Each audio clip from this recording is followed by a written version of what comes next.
Did Adolf Hitler die in a bunker under Berlin at the end of the Second World War? Or did he escape to Argentina with his wife, Eva Braun, where they lived out the rest of their lives in the foothills of Patagonia? It sounds like an unlikely story, but is it true? There is probably more evidence to say that Hitler survived and escaped and ended up in South America than there is to say he actually died in the bunker. The silver bullet that leaves this debate wide open is the fact that no body has ever been discovered. The testimony and the evidence for Hitler's death is absolutely compelling. It was never on the cards that he wanted to survive and he wanted to live. There are definitely questions as to whether Hitler died in the bunker. All that was really found was part of a job. So the question remains, did Hitler really commit suicide or did he escape? I think it's very plausible that Hitler survived. He did not commit suicide. I believe he escaped. Hitler did not die in the bunker in 1945. We've been lied to, and for whatever reasons, we're continuing to this day. 70 years on, we're still being lied to about this.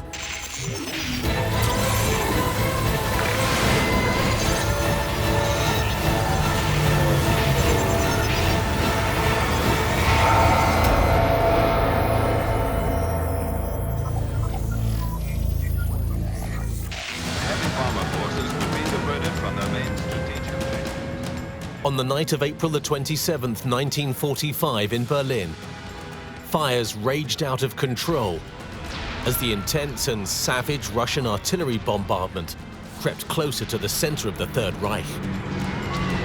Deep in his bunker, the man who had brought such destruction to his country and indeed the world knew that the war was over. The Führer's options were limited. He could allow himself to be captured by the advancing Russians, but the humiliation was unthinkable. He could kill himself, but who could possibly replace him? Or he could try and escape and live to fight another day. Many people believe that he survived. The reason being that no body was ever found. And so basically that left the door wide open for all of the conspiracy theories. If Hitler survived, yes, it's perfectly possible he may have fled to Argentina, but he would have had to have stayed hidden for a number of years in order to achieve that. I think that therefore in the immediate aftermath of the war, I think he probably would have tried to escape either to the Alps, and in which case he may have had a good chance of getting down perhaps to the Middle East. I think this is a man who is extremely determined, and he would have had an exit strategy before he even began. He wouldn't have been in Berlin if he didn't know how he could get out. The Russians themselves thought he escaped, and they're the ones who ended up trying to identify the bodies. There's witnesses that said, we helped him escape. There's pilots that went, well, I flew him out of there. And it's all been ignored because the agreed story is the story that everyone wants to believe. We want to know the war stopped, he died, that was it.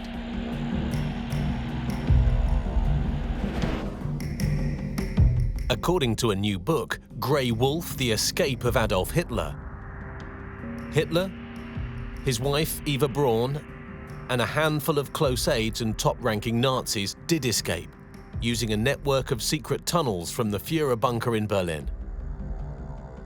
Its author is Gerard Williams, a former reporter for the Reuters news agency, and he agreed to meet me in Paris. So, Gerard, did Adolf Hitler die in his bunker in Berlin in 1945, or did he survive? There's no forensic evidence whatsoever to suggest that Adolf Hitler or Eva Braun died in the bunker in Berlin in 1945. There is a huge amount of contemporaneous reporting to say that Adolf Hitler escaped and made it eventually to Argentina, where he lived, according to our research, until 1962. People often think that that's complete idiocy, conspiracy theory, whatever. I've been a journalist a very long time, Jamie, and I went back to look at the contemporaneous reporting from organizations like the BBC, the Associated Press, Reuters, all of whom at the time quote Stalin as saying that Hitler has escaped to Spain or Argentina. Time magazine has detailed accounts of the bunker, the escape route from the Reich Chancellery, from Hitler's private quarters in the Reich Chancellery. This is published in Time. Newsweek carried details of how it could have happened. And then in 1947, in a Polish court, Captain Peter Baumgart of the secretive KG-200 Luftwaffe group describes how he flew him out. from a temporary airfield on the Hohenzollern, which is a huge boulevard in Berlin.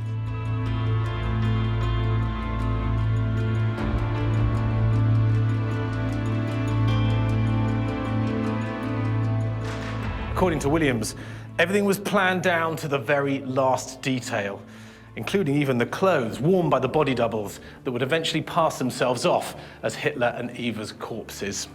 As the clock struck midnight, Hitler turned to an orderly and nodded. Around about 20 minutes later, a small group emerged from a dark tunnel onto the streets of Berlin above. So, if they didn't die in the bunker, what happened to them? I don't make things up, so I'll tell you where the information comes from. Major Nikitin of the NKVD, which is the Soviet secret police at the time, who's tasked with finding out what's happened to Adolf Hitler, is quoted extensively in Time magazine at the time, saying that there was an escape tunnel from the Reich Chancellery, from Hitler's private quarters. It was hidden behind a concrete panel which slid back to expose a series of steps down to another bunker. And from that bunker, there were another series of steps down to the underground train network in Berlin, U-Bahn. So they escaped to another bunker. They then, from that bunker, find their way into the underground network. And how far would they then had to have travelled to It's not terribly far, 10, 15 kilometres, depending on which way they go, when they can come up out of the underground via an underground station onto what is a temporary runway, of which we have seen RAF aerial pictures of the time. This piece of the road has been cleared, and a Ju-52 is a short takeoff and landing plane, so it's able to get off pretty quickly from the ground. You know, the Third Reich was really quite switched on to the reality of the situation, and they saw that Russia encroaching on Berlin did not bode well for them. So again, preservation is their motivation, and so is a Fourth Reich, and that's what they would have planned. And it wasn't just Hitler who disappeared unaccounted for.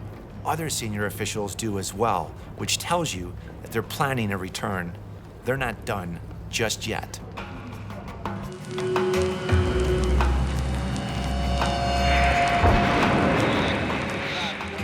According to Williams, dodging fires and explosions, the small party made its way to the vast Hohenzollern Dam that ran through the center of Berlin. Once a fashionable boulevard, it was now a makeshift runway. And on it sat a Junkers 52 transport aircraft. Its engines being gunned by Captain Peter Baumgart, an experienced Luftwaffe pilot. Hitler and his companions had almost escaped the iron grip of Russia's military assault. But aren't the Russians bombarding the city? The Russians are bombarding part of the city. You have to remember, this is a ground offensive. They're taking houses building by building. Berlin is not a small city, and it's also, you know, there are various rivers running through it and all the rest of it. Large areas of concrete that have to be cleared hand to hand. And it's also being held by some of the most fanatical SS troops in the whole war. Perhaps the weak link here is that there was a plane waiting for him in Berlin that took him to the airport that allowed him to leave Germany. And I say that because there's hundreds of thousands of Russians descending on the city. Would you risk being shot down and not even being able to lift off in the first place? Wouldn't you have a slightly different exit strategy for the first mile? Presumably, the whole of Berlin is a no-fly zone. The Russians wouldn't allow planes to fly across the It's city. pretty much a no-fly zone, except there isn't that much air cover. You know, what air cover there is Sturmovix, which is a Russian ground attack aircraft coming in trying to take out strong points. There's no radar for a start, so, you know, you don't know where anything is. The whole of German airspace leaks like a sieve. We're not running combat patrols over every single level of German airspace at that time. Our pilots are shattered. So are the Americans. We're all shattered by this stage. It's very easy to fly an aircraft out of Germany at the end of 1945. There were several plans of escape. One of the most famous ones is that the Nazis would come down through Italy, escape from Italy, head across, sometimes through Spain or the Canary Islands, and on to South America. Another plan was, and you saw a lot of action going on with aeroplanes landing near the building and the bunker and taking people out. One pilot even testified saying he flew Hitler and Eva Braun in a very small aeroplane to Denmark, onto a submarine and down to South America. There actually was a pilot who admitted to flying out Hitler and Eva Braun, as well as some other top generals. And this was publicized in the press, but yet it didn't stick. No one paid attention to it. There must have been plans in place to remove the Führer from the bunker. And Martin Bormann, legend has it, took them out, flew them somewhere, put them in a submarine, sent them to Argentina, to the South Pole, somewhere. Having taken off, Hitler was leaving behind his beloved Germany and heading to a new life. But where exactly was Baumgart taking them? Well, according to Williams' research, that destination was Argentina. So the plane's taken off, it's left Berlin. Where's it headed? It heads first to the Luftwaffe base at Magdeburg. It stops there, I'm not sure why, maybe to refuel. Baumgart doesn't go into details. And from there it flies to Tonda in Denmark, where Hitler is seen to leave the plane by an SS officer on the ground, as well as Captain Baumgart's personal testimony.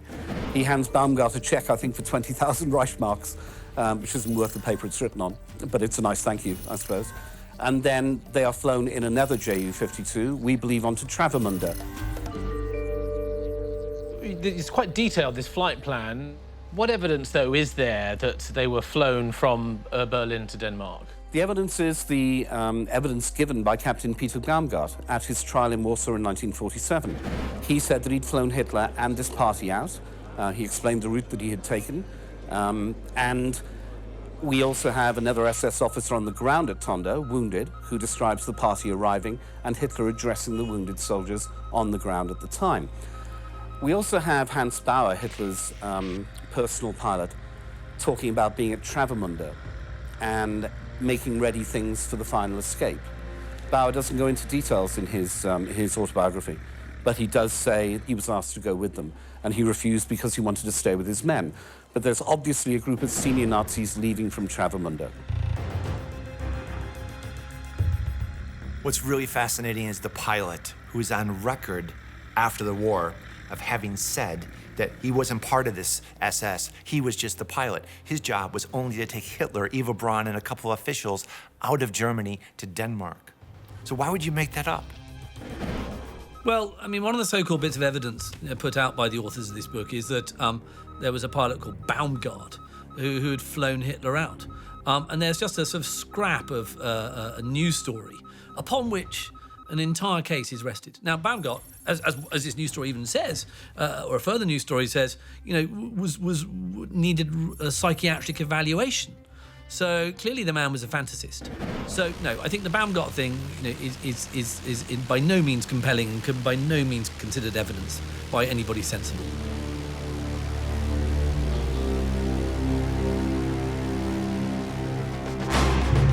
If Williams is correct, and Baumgart did fly Hitler out of Berlin, then their route to Argentina was by no means direct. After landing in Denmark, he flew to Spain, where General Franco supplied him with an aircraft to take him to the Canary Islands. From there, the Führer took a submarine to the Argentine coast, where he disembarked some 300 miles south of Buenos Aires. Stalin had said that Hitler had escaped to Spain or Argentina.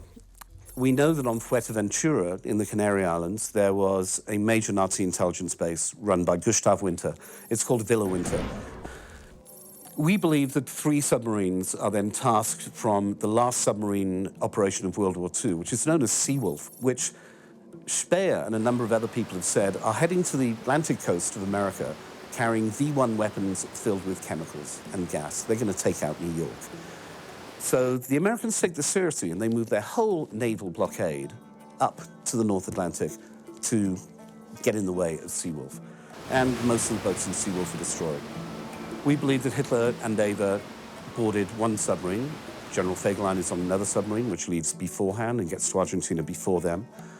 And after 53 days of pretty much hell, they arrive off the coast of Argentina. The Americans and the Russians both thought that Hitler could well have survived. And there are FBI documents that have been leaked out or declassified now that state they were investigating that fact. They thought he arrived in one of 2 or 3 submarines on the coast of Argentina, and they think in the second submarine, Hitler and Eva Braun got out and then were ferried away inland. Researchers have found correspondence to J. Edgar Hoover and from J. Edgar Hoover talking about the fact that Hitler may have gone to Argentina. It appeared as though he did in a U-boat and is living there in sort of a Nazi community of the Fourth Reich. But what's interesting is that there's no apparent action. It's almost as though they don't care, or perhaps they already knew because they had struck a deal. And that is the most intriguing part of it all. There is a possibility that a deal could have been engineered, certainly between Martin Bormann and the Americans, where they actually said, let us go, we'll not bother you anymore. We'll give you Nazi scientists, the atomic bomb, landing on the moon. Just let us go. Let us take some money with us and we'll be out of your hair. It is a possibility. There are many FBI documents now being circulated that actually do state that there is a possibility that Hitler survived. If Hitler did survive and was allowed to escape by the US government, then the Nazis have been planning this for months, moving funds and building secret communities in Argentina. It seems like a very logical assumption that Hitler would want to plan a Fourth Reich, that he wouldn't give up so easily, that he would formulate an escape plan and put the necessary procedures into action to create a Fourth Reich. And we actually have some recent documentation that's come to light that shows that there were meetings, there was an agenda to create financial backing to actually monetize this Fourth Reich. There are areas of Argentina that, to be honest with you, you could refer to as Little Germany, with churches and chalets built in the same style as they were in Bavaria. A lot of Germans, Nazis, emigrated to Argentina even before the war and in the early stages of the war. And I'm also sure that quite a few of them, like rats from a sinking ship, left Germany when they realized that things were going wrong, over to Argentina with a view to starting the Fourth Reich. What they were doing was channeling money out of the country and building places in South America, in Argentina especially, as bases to start again. And they'd had meetings with German businessmen and American businessmen and businessmen from all over the world to take over the world, but instead of militarily, they were going to do it through finance. And it was going to build this new Fourth Reich from Argentina. This was Martin Bormann's dream, and he had removed trillions of Reichsmarks all over the place, and especially into Argentina. And I mean, Argentina was pro-German, or anti-British, I should say. And what better place for everyone to go to, including the Führer?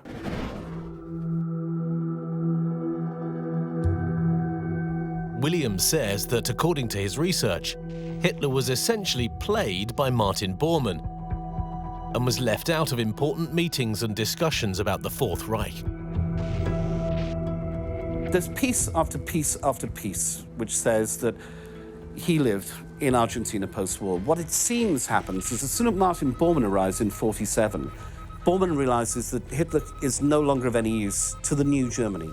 And he is left with his private doctor, who stays with him all the time, and his butler come Batman, come factotum, Pablo Glocknick, who looks like he's a Graf Spee crewman. And the meetings don't happen.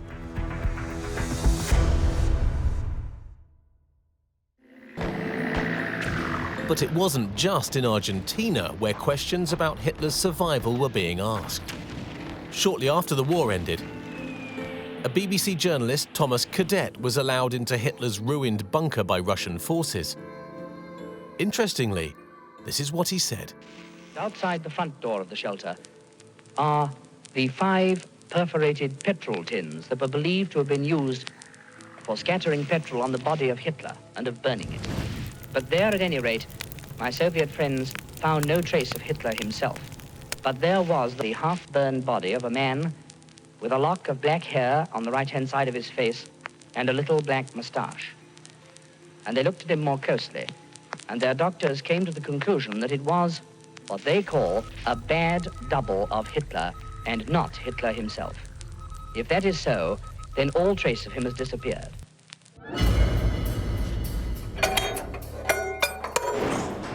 In the years immediately following the war, there was no proof that Hitler had in fact died.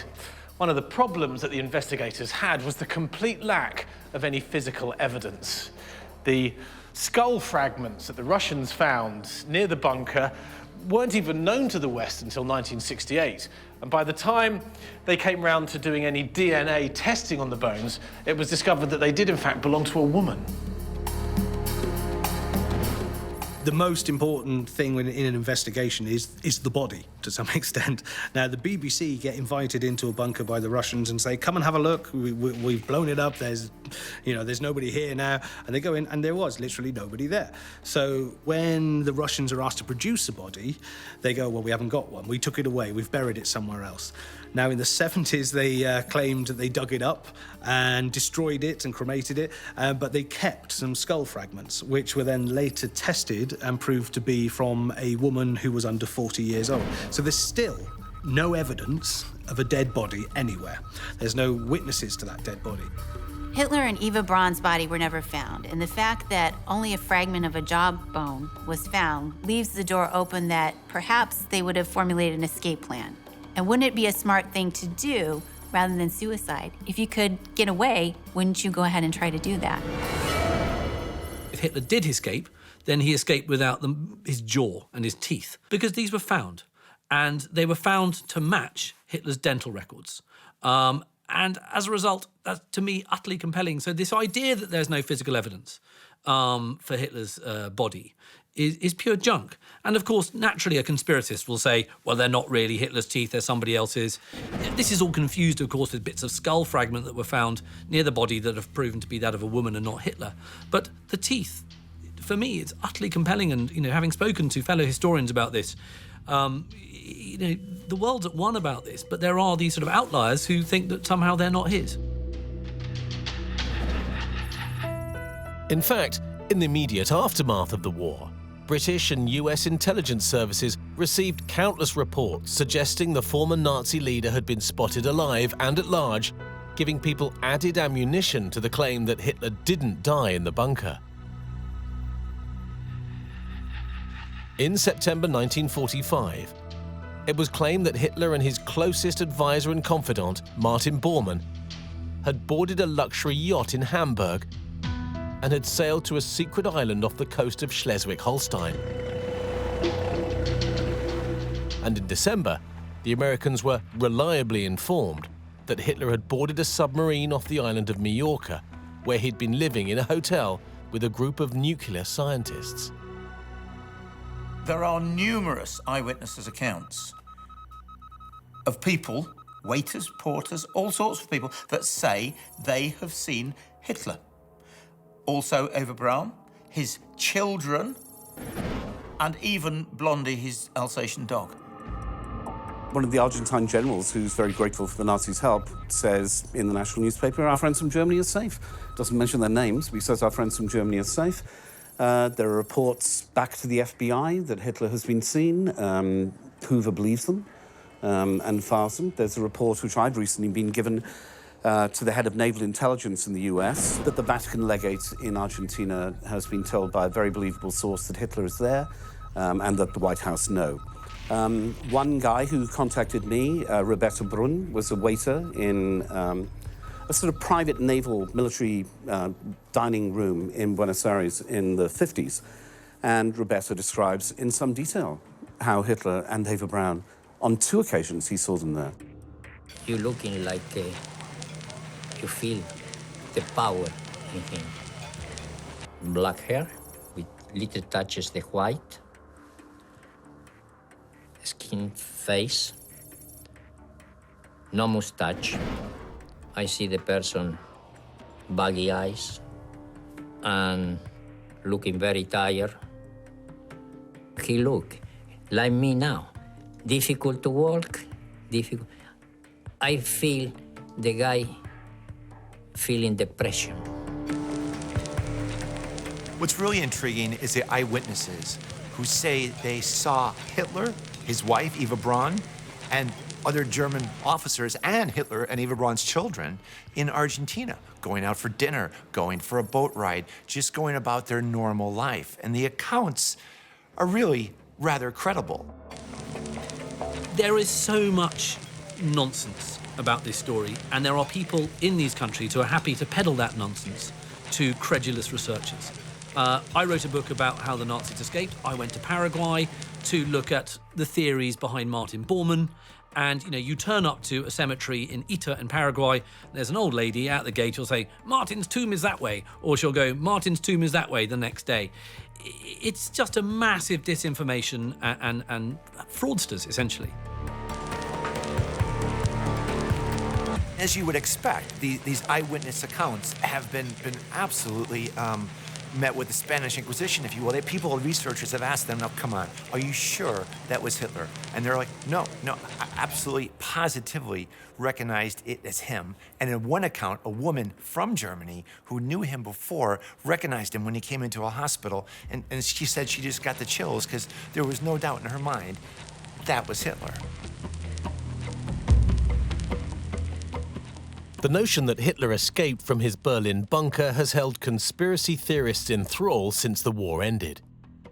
To most, such a story sounds like utter fantasy. But tens of thousands of Nazis escaped after the war, including the notorious Adolf Eichmann and Joseph Mengele. Is it not possible that Hitler also escaped with them? It would seem acceptable that you and I could leave Europe and start a new life in South America. Mm-hmm. Is it not inconceivable that the most familiar face on the planet could live out the rest of his life without being noticed or photographed or recorded in some way? Jamie, I quite agree with you. There are photographs, allegedly, of Adolf Hitler in Argentina and in Colombia. The CIA have one of him in Colombia. I have one of him, allegedly, in Misiones province, in Oberá. There are FBI reports from what seems to be people that Hoover actually believes are telling the truth. Lots of FBI reports of Hitler's presence in Argentina post-war. You will see as you go through the newspapers and magazines of the day, there are constantly reports of Hitler being in Argentina and people saying, we have seen Hitler here, we have seen him there. Now, it's a bit like hiding in plain sight, because the people they're hiding amongst, or the people who they visit and go to see, are oath-bound members of the Nazi Party. Most of the eyewitnesses who say they saw Hitler were working for or working in places that were very Nazi-friendly. You've got hotels run by people who funded the Nazi Party, who were personal friends of Hitler and high-up Nazis. You've got farmland that was owned by people who were Nazi sympathizers. So the witnesses are in the right place, if that makes sense. You know, if they're going to see him, that's where they're going to see him. And a lot of them didn't come forward till years later. They've got no financial gain by saying anything. They're not trying to sell a book or a film or anything like that. There's no reason for them to say it. But there are so many witnesses in certain areas that say they saw it. Hitler and other Allied leaders always had an escape plan, multiple escape plans. That's a fact. So it's not implausible that even in the latter days of the war, he would have had still multiple escape plans to get out, to find another way to create the Fourth Reich. Why wouldn't that be part of his actual planning? Why would he commit suicide and just, give up on everything that he had created? Gerard agreed to show me some of the evidence he's uncovered that he says proves Hitler did in fact escape. You can see here, Jamie, on the computer that well, there's 1,300 documents I brought to show you today out of thousands of documents that we've amassed in our research. This one, for me, was one of the most important. This is Time magazine, Monday, the May 28th, 1945, 70 years ago. And, you know, the lead line is a team of Soviet detectives conducted last week that if Adolf Hitler was dead, he'd not died in the ruins of the Reichschancellery. And then it goes on in detail about the escape tunnel away from Hitler's private quarters. So there would have been journalists at the... Yeah, at the BBC's Thomas Cadet is embedded, we'd call it now, with these people. with the Russians going in. with the Russians going in to take the bunker. You know, it'll say things like... There's so much detail in this, isn't there? Completely. Under cross-examination, Germans who'd told of Hitler's death twisted their stories, clashed in detail, finally admitted that no one had seen the Führer die. Finally, the tale told by a member of Hitler's personal bodyguard catalysed the conflicting stories. The bodyguard, an SS Untergruppenführer, last saw Hitler on April the 27th in his personal room in the Chancellery. You know, and that's in conflict with some of the eyewitness reports at the time, isn't it? Well, no, it's in conflict with the eyewitness reports that come out later. Right, OK. And that's the thing. And what I've tried to do is, or what we have tried to do, is go through the contemporaneous reporting so that we can actually see what was being talked of at the time.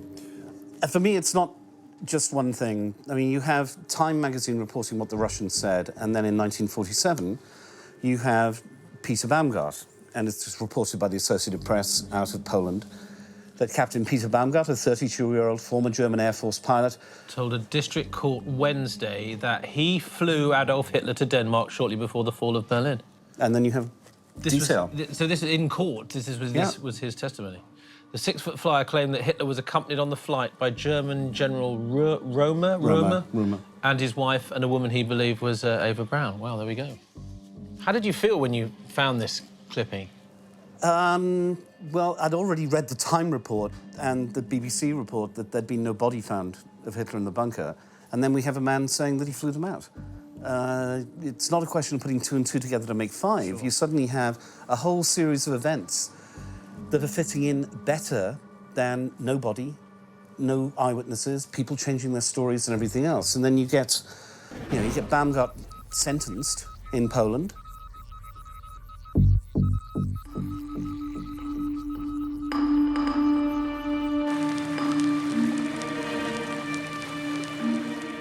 For a long time, the Russians believed that the Allies were sheltering Hitler, and they put about these fake stories as part of a disinformation campaign in an attempt to flush out what they thought to be the truth. In July 1945, the Russian commander, Marshal Georgy Zhukov, claimed that since Hitler's body had still not been found, he could have flown away at the very last moment. Even General Eisenhower, the former Allied Supreme Commander, appeared to be taken in. In 1952, he said, "We've been unable to unearth one bit of tangible evidence of Hitler's death. Many people believed that he escaped from Berlin." The Russians were, at first, quite happy to accept that Hitler had died. But then there became very quickly emerging a narrative that the Soviets were thinking, hang on a minute, do we really want to go around saying that Hitler's dead? Does it not suit our propaganda purposes to make it look as though Hitler's escaped and in some way may have fallen into the arms of the Allies who are now sheltering him? Of course, there was massive distrust against the Soviets and the Western Allies.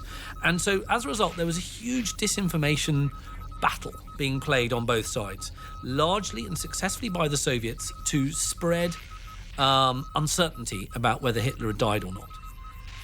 There's lots of discussion amongst world leaders at the time about what happened to Hitler. Most poignant is Truman asking Stalin, "Is Hitler dead?" To which Stalin responds, "No." If you want to find a single source for this notion, farcical notion, that Hitler escaped, then it lies in the rubble of post-war Berlin, where out of which the Cold War is starting to germinate. And it is the Russians who are putting it about that the Western Allies are helping Nazis, they're sheltering Nazis, and what bigger a name to shelter than Adolf Hitler?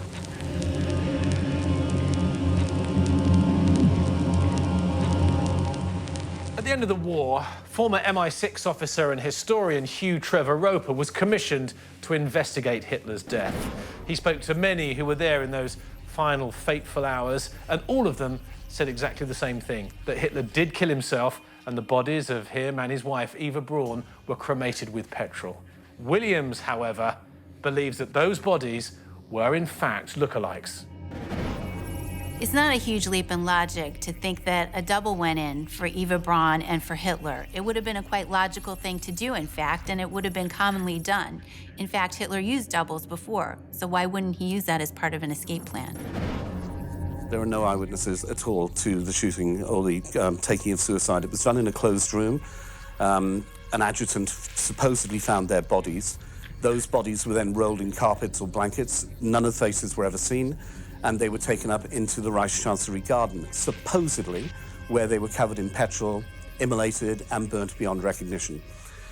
Apart from the fact that it takes a crematorium 3,000 centigrade to burn a human body to bits, and you can't do it with petrol, as was proved with Magda and Joseph Goebbels, whose bodies were found burnt with petrol by the Russians in the Chancellery Gardens.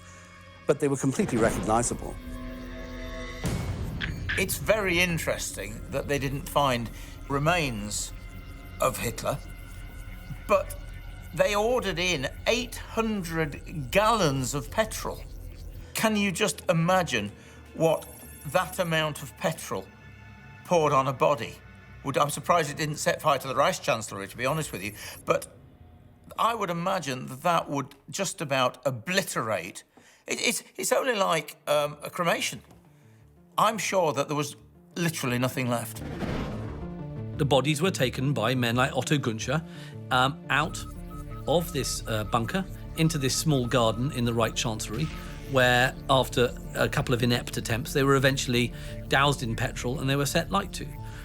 They more or less completely burnt, but when the Russians turned up, they found fragments of jawbone. These fragments of jawbone entirely match Hitler's dental records. So either someone was burnt in the Reich Chancellery with crowns and bridges in his mouth that were identical to Hitler's, or it was Hitler. I don't know which one you want to believe.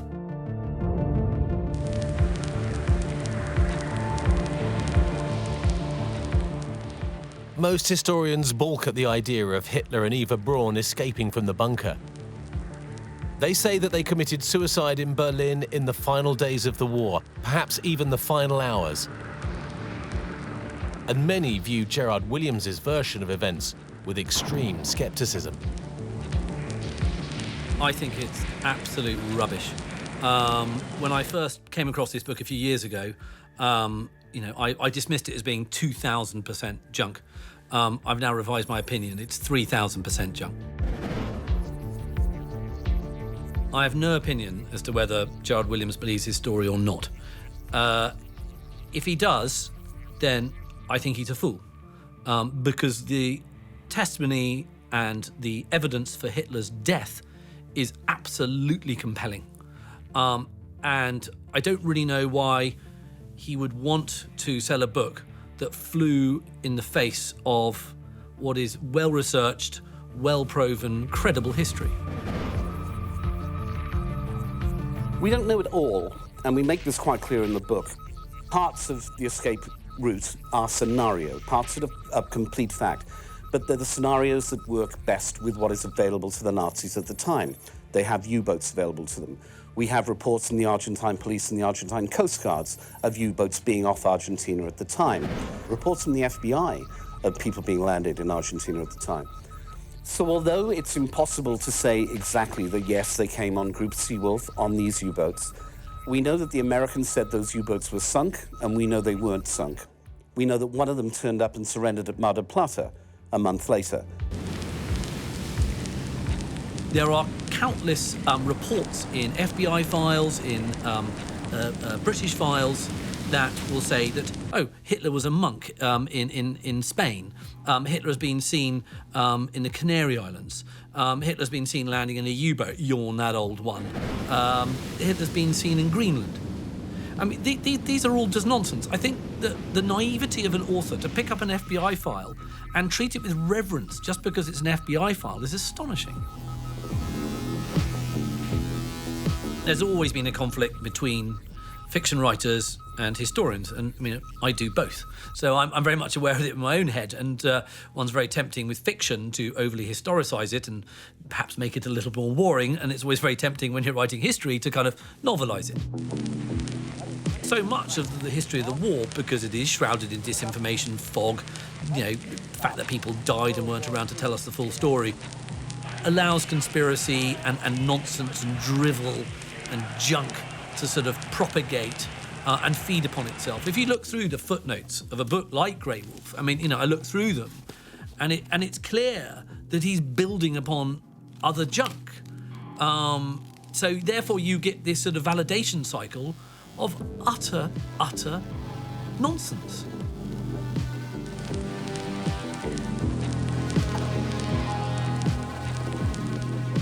If it's true that he actually went there, Hitler would never again set foot outside of Argentina. And though his dreams of a new Reich would never be fulfilled, he might at least have found some form of domestic happiness with Eva Braun, with whom he had 2 daughters. According to Williams's theory, after 17 years in hiding, one of the most evil men in history died on February the 13th, 1962, aged 73, in Argentina. I think the more you look into this, the more you do your own research, I think he survived. The silver bullet of no body, that's not the important bit. It's the other evidence, the documents, the first-hand accounts in Germany, in Argentina, in the United States.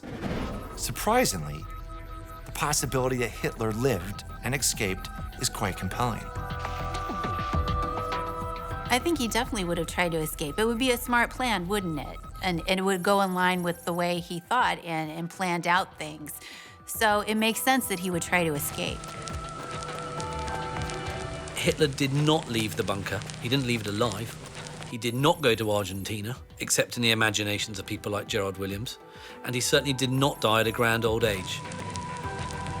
All we've done is gone back to the reporting from the time and put it out in a book.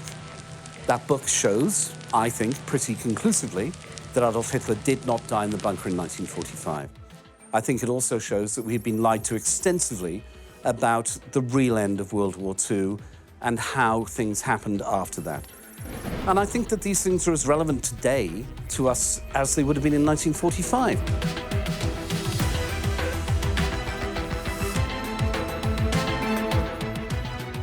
It is one of the great mysteries of the last century. What did happen to Adolf Hitler? Most historians agree that he killed himself at the end of the Second World War and his body was burnt to avoid any relics. But of course, without any remains, there is no conclusive proof. So, maybe he did plan and execute one final daring mission and escape to Argentina. I'll see you next time.